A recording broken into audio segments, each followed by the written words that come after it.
জাতীয় দলের নির্বাচক হতে যাচ্ছেন ছক্কা নাইম। এখনো পর্যন্ত প্রধান নির্বাচক হওয়া অনেকটাই নিশ্চিত হাবিবুল বাশার সুমনের।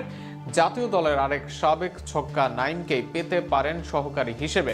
ইতিমধ্যে নির্বাচক প্যানেল থেকে সরে দাঁড়িয়েছেন গাজী আশরাফ লিপু সহ তার বোর্ড। এবার সেখানে জায়গা করে নিচ্ছেন নতুন ও অভিজ্ঞরা। আরও থাকছে প্রতিবেদনে। বাংলাদেশ ক্রিকেট বোর্ড জাতীয় দলের প্রধান নির্বাচক ও সহকারী নির্বাচক নিয়োগের প্রক্রিয়া শুরু করেছে। এ লক্ষ্যে সম্প্রতি একটি বিজ্ঞপ্তি প্রকাশ করে আগ্রহীদের কাছ থেকে আবেদন আহ্বান করা হয়। গত 8ই মার্চ ছিল আবেদনের শেষ দিন। আর ততদিনে প্রধান ও সহকারী নির্বাচক এই দুই পদে মোট 16 জন প্রার্থী আবেদন করেন। বিসিবি সূত্র জানিয়েছে, প্রাথমিক বাছাই শেষে বৃহস্পতিবার প্রার্থীদের সাক্ষাৎকার নেওয়া হয়। এই সাক্ষাৎকার ঘিরে ক্রিকেট অঙ্গনে তৈরি হয়েছে নতুন আলোচনা।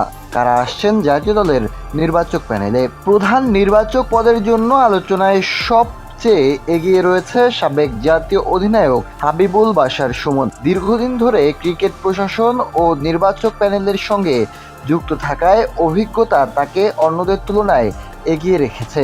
সবকিছু ঠিক থাকলে আবারও এই গুরুত্বপূর্ণ দায়িত্বে তার কাঁধে উঠতে পারে বলে ধারণা করা হচ্ছে।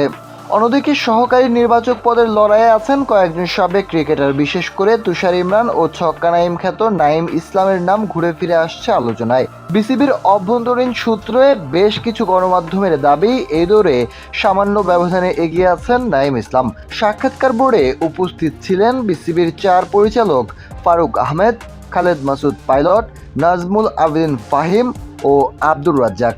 তাদের মূল্যায়নের ভিত্তিতেই চূড়ান্ত তালিকা তৈরি করা হবে। তবে চূড়ান্ত সিদ্ধান্তের আগে বিসিবি বোর্ডের আরও একটি বৈঠক হওয়ার সম্ভাবনা রয়েছে। সেই বৈঠকের পরই নতুন নির্বাচক প্যানেলের নাম আনুষ্ঠানিকভাবে ঘোষণা করা হবে।